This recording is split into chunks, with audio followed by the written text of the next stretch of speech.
Hello, everyone, and welcome to the Bantamweight Boxing Podcast.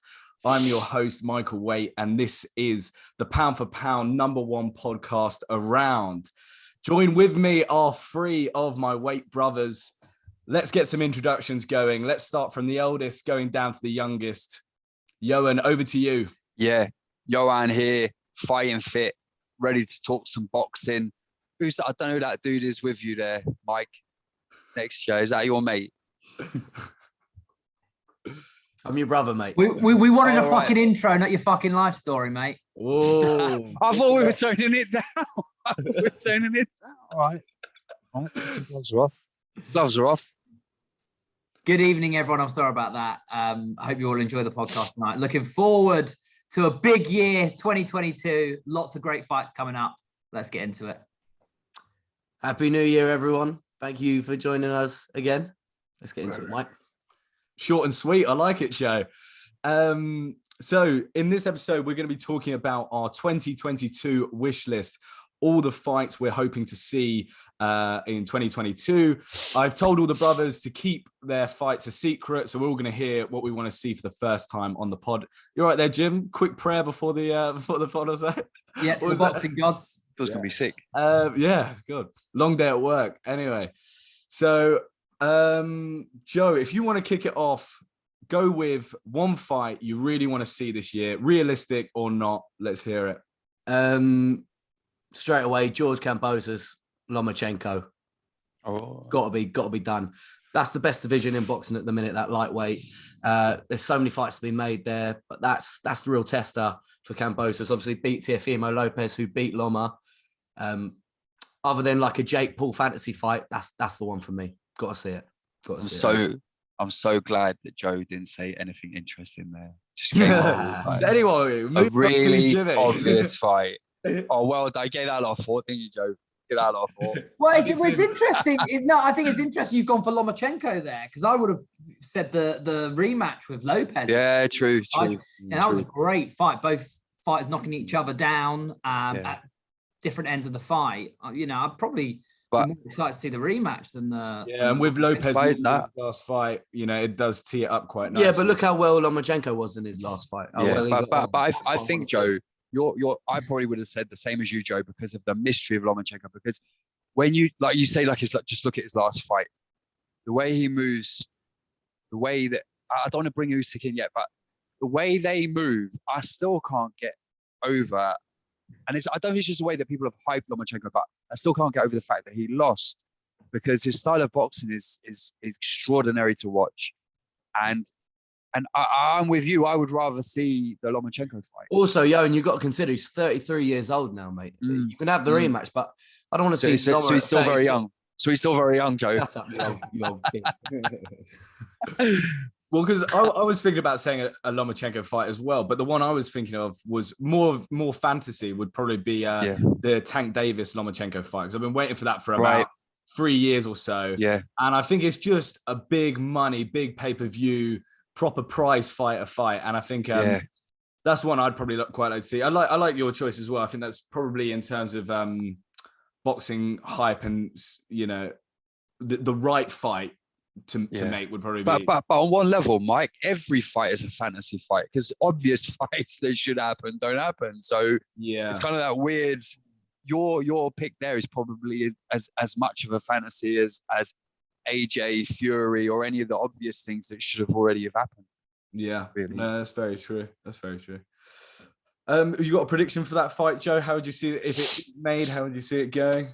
I'd say Lomachenko. I think Kambosos was very good against Lopez, and I think he got his tactics spot on. But ring IQ, boxing ability. If they fight if they fight in 2022, that's Lomas all day long. Yeah, nice. Johan, we'll go over to you. What is on your wish list? What do you...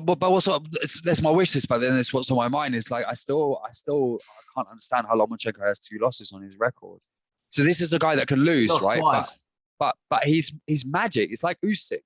When you watch him in the ring, it's magic. And my wish for a fight is the fight that's happening, which is Usyk AJ, because it's kind of I feel like I don't understand AJ as a fighter. We've talked about it before, but I also don't understand Usyk. Like, I just don't understand it. I don't understand how AJ fought like AJ fights, and Usyk fought how he fights. But there's something really that I can't get my head around with either Anthony of those Joshua fighters. made some interesting comments today about his loss to Usyk. Oh, I didn't hear that. And he said he allowed voices to get into his head, such as comments about he's a big stiff bodybuilder. And in his mind, he wanted to box Usyk rather than fight him. And he wanted to prove those, well, it's really Tyson Fury. He's always said that, no one else. So although he didn't mention Tyson Fury by name, it's quite clear who he was referring to. Yeah. And he went into that fight wanting to, dispel that and show people he can box, and obviously it completely backfired. So, but there's two things there, Jimmy, is that he's freely admitted what Fury did, Zach did to Klitschko as well, which he undermined him so completely that it became a real demon for him, and Klitschko couldn't overcome that. And that makes me think that AJ shouldn't be fighting Usyk. He should be fighting Fury, because Fury is a bit of a demon for him. He needs to overcome that before he can relax as a boxer. But for him to say, "Oh yeah, I really boxed in that fight," well, you fucking didn't. You never have. Think having a strategic way of managing a fight, which he's demonstrated. He's fought a similar fight against Usyk as he's fought recently, where you can see he's given a lot of preparation and thought to how he's going to manage his game plan. But there ain't really, when I say there's no clever boxing in it, that's bullshit, obviously, because he is, to operate at that level, he's a phenomenal boxer. So I'm only talking in that scale of greatness. But in the scale of greatness, he doesn't possess that any form of boxing ability that he feels he might have been trying to demonstrate. You seem to be smirking behind that hand of yours. My next fantasy fight, Jimmy, wait. I'll drive down there tonight. You'd talk me to death, mate. You'd fucking talk me to death. Yeah. That's my strategy. He just keeps talking until we forgot what the question was, and then you can't actually disagree with him, because you're just like, I actually don't know what you're on about. You don't even know what I'm saying. Yeah. It's great. It's great. No, but I think you're being a bit harsh on AJ to say he didn't. I think box. So too. To say he didn't box in the Usyk fight, because I think he did. That was the game plan. He did try and box. He did try and box Usyk. He didn't try and rough him up or fight on the inside. But don't you think he's almost lost the ability to?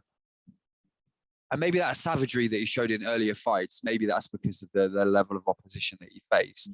But he's not shown that fierce, and I know he carried an aura as well that commanded the flow of the action, but it doesn't seem. He's very slow. Well, he did it against Pulev, but again, I think that's just a level of opposition, really. Yeah. I think you're right. I think it's the levels, isn't it? That's the difference. Is Usyk cut from a different cloth. Pulev is a world-class fighter, top 10 heavyweight, but people like Usyk, Lomachenko, there are levels even to elite fighters. Very recently, Usyk said in round 12 of the AJ fight, his corner said, "Step on the gas, take it to another level," and he kind of talked about how naturally he just took it to the next level. And he implied as well, I don't think I misquoted him, he implied as well that, there's more levels that I can take this to dispatch AJ in the rematch. And obviously this is just some pre-fight talk, obviously designed to intimidate AJ, but I think there's an element of truth in it. I think my worry with AJ is he's got power, and I think he could definitely do better in the rematch. But the problem is, when you look at the way he fought Ruiz, where he went out all guns blazing. Problem is he knocked the guy down, but he got countered. And Usyk can hit hard, and I think it's gonna be really difficult, that rematch for AJ, because yes, he can rough him up a bit. He can use that massive frame, that huge weight that he's got, the height, the weight advantage, but. Usyk is on a different level, and I think it's going to be real. I'm fascinated to see it, but I think it'll be a real challenge for him. Yeah, I think that's the key. I think AJ definitely underestimated how hard Usyk hit, and I think he felt that power. There was a few straight lefts or so accurate, very early punching, on, which I think he felt that, and he knew I could get knocked out in this fight, and there's too many sponsorship deals. Really lucky. Yeah. It was very, very lucky not to. But very exciting fight. And one which we should actually get, which is on the wish list, which we should actually get to see, which I think would be well, great. give AJ his credit, right? I mean, he's confident. He's even going into that confident, right? He feels like he can win that rematch, which all credit to him for having that mentality, that fighter's mentality. Yeah, and he's got a great mentality. I mean, I think it's a really good point you touched on with AJ, because I think he will go into this rematch with no stone left unturned. So I think if he loses, he will know deep down that he's done everything, all the prep. Yeah. Do you think the working with, I don't know to what extent he's working with Mayweather, but do you think that will have an impact? A bad one. I reckon it'll have a bad one. A bad one, because I would have thought that Mayweather wouldn't go near it unless he. First of all, I think it is all cameras. I think they're both very big names, and I think it's good PR for both of them.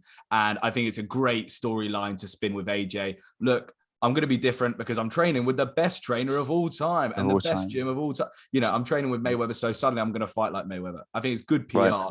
But if they actually were, I think it'd be quite detrimental. I don't think AJ's ever shown any kind of defensive prowess or oriented his game or his fight plan around defense. I think trying to implement that late in your career would be.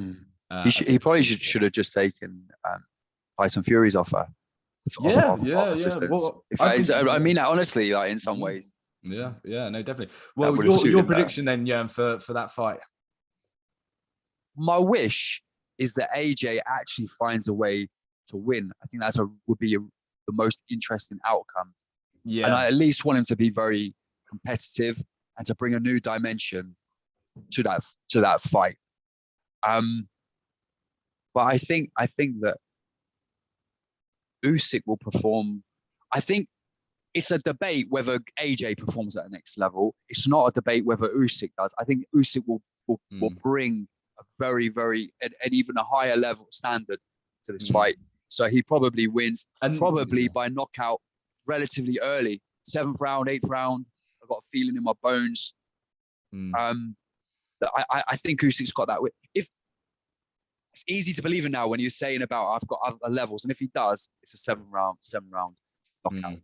Particularly because I think AJ early on will try and bring the ferocity of his earlier career, and that will encourage Usyk. I think Usyk will be able to evade him, and he'll be able to punish him. Yeah, for that. But I think it will make for a lot more exciting fight if he does. Yeah. I'd much rather see something like that. I think where AJ really goes for it or something like that. And there's kind of an intent to win. I didn't feel like a lot of that fight. I think AJ had lost the fight quite early, and I think it sounds very harsh to say. No, it isn't. I think he had lost the fight and was like, you know what, I've got the rematch clause. Let's get to the 12 rounds and we'll come back again. So hopefully we'll see. I think you're spot on with that, Mike. I think he thought, Matchroom scorecard might save me here as long as I don't get knocked out. And I think from about round 5, it was, I might get a miracle on the scorecards, but I think that voice you were talking about earlier, Jimmy, that's the actual voice that he had in his head. I can't remember what he said, what you quoted him earlier about he had a voice in his head, but the real voice was, don't lose this. Don't lose. And I think he's had that voice in his head for a few fights now, where it's about not losing. Yeah. I see what you're saying. All right, let's move on from AJ and Usyk and over to you, Jim. What is on your wish list? What one fight do you really... The most exciting fighter in the world of boxing, the one and only, Derek Chisora. Oh. Versus? Against the bomb squad, Deontay Wilder. Let's go. The most You're gonna kill him. Explosive fight in boxing. Fuck the lightweights. Fuck the welterweight. It's heavyweight, baby. It's the two big guns. It's fireworks. It's magic. It's going to happen. That's like taking a lamb to the slaughter, Jim. That is cruel. That is cruel. That has shown a kind of cynical side to you. But you literally want to see a man die in the ring. That isn't Jimmy being cynical. They literally, every person that they put him in front of, they're saying, let's put him in front of him. He might die. And just always probably going, that's where I want to go. That's where I want to go. Give me someone.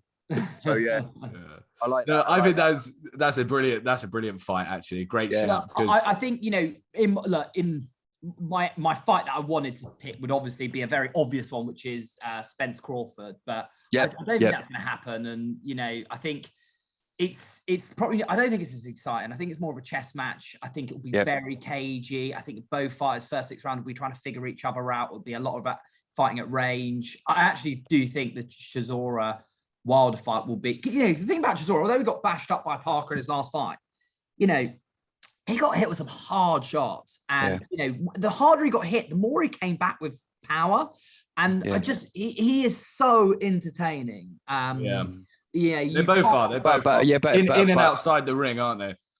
But that's. Can you imagine the face off? Can you imagine the press conference? Yeah. They wouldn't get to the ring. I don't think they'd make it to the ring. I really don't think they Can would. you imagine those two? I'd just be the build-up would be worth it. The build-up would be great, and I'm sure there'd be everything up until the knockout would be amazing to watch. But it would be such an explosive knockout. It would be horrible. It'd be horrible to see. Because that's inevitable. That's just inevitable. Yeah.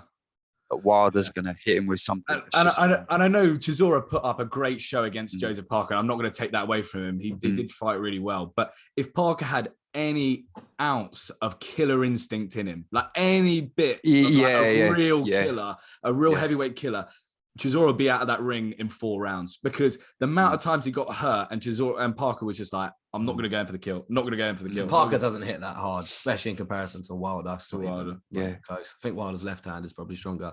But that killer, it's funny, isn't it? You're talking about someone, obviously he's a heavyweight boxer, he's a ferocious animal of a man, but he seems so nice. Like you see some of the videos of him training with Tyson Fury, and you know that Tyson Fury, he has that awful edge, where he's like a mean bastard. You know that. But he also has that flip side of being a really kind gentleman. And so you can see why they get on. But Parker doesn't seem to have that bite. He doesn't seem to have that. Yeah, when I saw Fury lick the blood of Wilder, like off Wilder's neck or whatever, I was like, this guy he's different gravy. Wild. You know what I mean? Yeah, he's got that in him to switch it up. Yeah. But I think that's a great shout, Jim. And I think I did actually read today there were some talks about it potentially happening. But Dave Coldwell said he won't change Chizora if he takes that fight. I'll step up. I'll train him. We'll take the fight. We'll promote it. I don't care. No morals here, nice. Mate. No morals here. Yeah. Right. Well, I think it's down to me to finish it off. And obviously, the fight I want to see was actually had Derek Chisora in it, but it's Del Boy Bruno versus Bruno. Charles Martin. Charles Martin. Nice. Del Boy, it's Charles got to be the Martin. rematch. Charles Martin and Ortiz. Yeah. That was a ferocious fight. No, I think the actual fight I'd want to see was one I said earlier would probably be Lomachenko versus Gervonta Davis. But I think that would be a great fight. But Del Boy, Charles Martin, I think would be a great one. Charles Martin impressed me actually. I was shocked at how hard he could hit. I was impressed. I can't believe that none of us, I might be wrong, but none of us have mentioned our boy Dillian White. I made a comment. I think that's because he let us down. I thought everyone else was going to talk about White, so I steered clear. We always do, but that runs deep, innit? That runs deep. That White Fury. Deep. That's what I want to see, purely for the build-up. The build-up. White Fury. Yeah. No, that would be. That would be. Doesn't seem like there's any progress on that fight, does it? I'm not sure that's going to happen. It's not going to happen. I don't think that's going to happen. Yeah. I think Fury just holds too much power. I think that's the problem with boxing that we have at the moment is individuals within the sport hold so much power. And Tyson Fury is one of those. And if he doesn't want to fight Dillian White, he won't. He won't, yeah. And I can't see why he would. Dillian White's not going to bring in an American audience. They're not going to do crazy pay-per-views. And he's a hard fight. He's a tricky opponent who's... But I think he's a hard fight. But I think that from Fury's perspective, it isn't hard enough to challenge on that level either. So it doesn't bring in an audience, an American audience. It doesn't actually raise his game to a new level. It's just a really hard challenge. I think struggle to find a boxing fan who would say White would do him in that fight.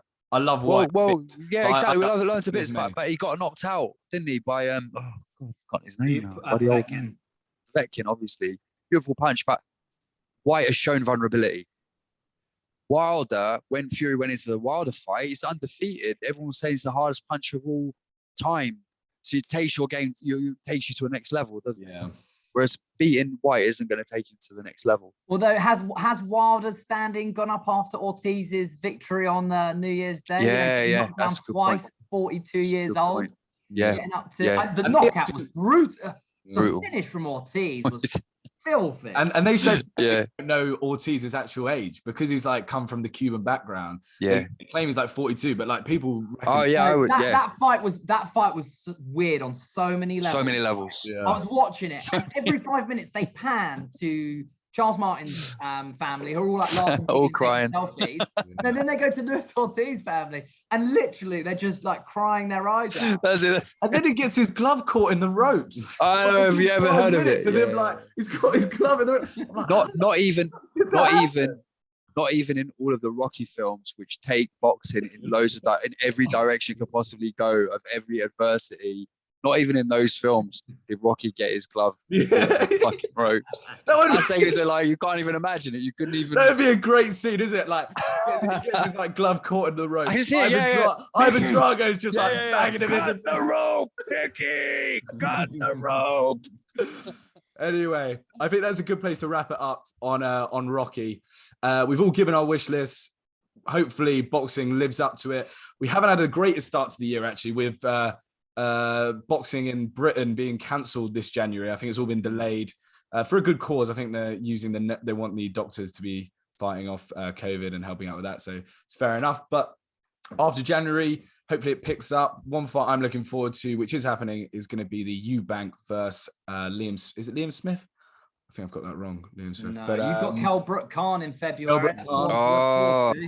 Yeah, that would be a good one. That's an episode. That's an episode in itself. So tune in next time where we might be discussing Kell Brook versus Amir Khan. But anyway, thank you very much for listening. Thank you. Good. Cheers, everyone. Have a good evening. Bye-bye.